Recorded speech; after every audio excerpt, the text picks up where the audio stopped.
73 shot 4 take 1 action. ফুলে যদি এতই কাঁটা গোলাপটা তুই তুললি কেন? প্রেমে যদি এতই ব্যথা সেই প্রেমে তুই ভুললি কেন? কি গো ডাইরেক্টর সাহেব, আমি তো 60 বলে দিয়েছি, কাট তো আর বলতে পারি না, এবার তুমি কাটটা বলো। Got it.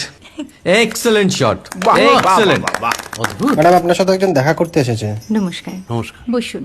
আপনার জন্য আমি চেক বইটা নিয়ে এসেছি ম্যাডাম। কি যেন নাম আপনার ডিরেক্টর সাহেব? পিনাকি মুখোটি। মুখুটি বাবু, আমি ভুতুরিয়া বাবুর কাছ থেকে পরে চেক নিয়ে নেব। আচ্ছা। আগে আপনার বাঁধানো বইটা দিন, দেখি, পড়ি, ভাবি। হ্যাঁ, না মানে সেটা এখনো ঠিক তৈরি হয়নি। ও, তাহলে সেটা আগে ঠিক করুন ভাই, তারপর চেক টেক হবে। কিছু যদি মনে না করেন ম্যাডাম, আপনার হাতে মানে এটা তো কুমারীর চরিত্র, ওই আংটিটা। ওই যে বললাম ভাইটি, আগে আপনার বইটি রেডি করে আনুন। ও হ্যাঁ, আপনি বোধহয় জানেন না যে মায়া কুমারী তার আংটি কখনোই খোলে না। সে কুমারীর পাটেও খোলে না, বেধবার পাটেও খোলে না। এই